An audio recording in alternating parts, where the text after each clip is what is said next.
చూసే విషయాల్లో భయం కాదు, ఆనందం వల్ల పిల్ల ఎదుగుతున్న కొన్ని పరిస్థితుల వల్ల భయం. ఎందుకని?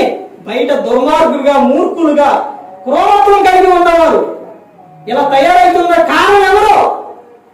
కారణం ఏంటి? తల్లిదండ్రులు చెప్పకపోవడం, వాళ్ళకి నేర్పకపోవడం.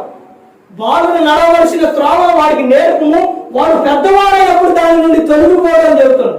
పెద్దవాడైన కాడ నెమ్మరు పుట్టినప్పుడు నెమ్మరు ఉంది, వృద్ధుడైనప్పుడు వరకు అంటే వాడు వృద్ధాప్యం వచ్చే వరకు కూడా తొలగిపోడు. ఎంతో అల్లారు ముద్దుగా పెంచుకొని ఎంతో అల్లారు ముద్దుగా కూతుర్ని పెంచుకొని వాళ్ళు ఎదుగుతున్నప్పుడు ఎంతో ఆనందంగా, సంతోషంగా వాళ్ళు వయసుకు వచ్చిన తర్వాత వాళ్ళని ఒక మంచి వ్యక్తికి ఇచ్చి వివాహం చేయాలని చూసే సమయాల్లోని ఎంత ఇదిగా అయిపోతుంది, ఎంత భయం వేస్తుందండి. దీన పరిస్థితి ఏంటంటే ఆమె అన్నలో 12 మంది అసలు ఏ విధంగా పెంచుంటారు, ఎంత అల్లారు ముద్దుగా పెంచుంటారు. ఆమె బయటికి వెళ్ళిన తర్వాత ఆమె పరిస్థితి ఎలా మారిపోయింది.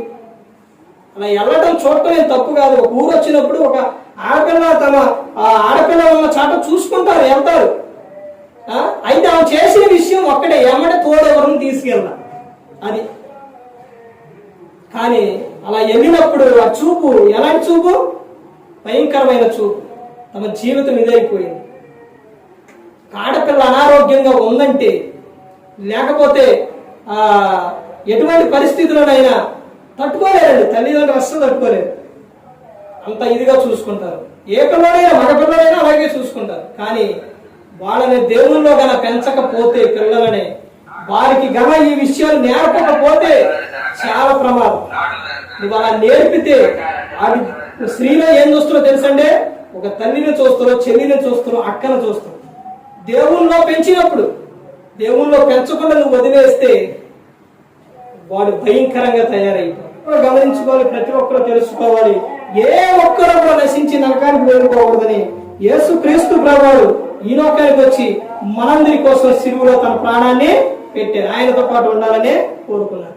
ప్రతి ఒక్కరు కూడా దేవుని యందు భయభక్తులు కలిగి పరిశుద్ధాత్మ మాట వింటూ హృదయ శుద్ధిని కాపాడుకుంటూ క్రీస్తుని పోలే నడుచుకున్న పీలోకానికి ఇచ్చిన పరలోకానికి చేరుకుంటారు.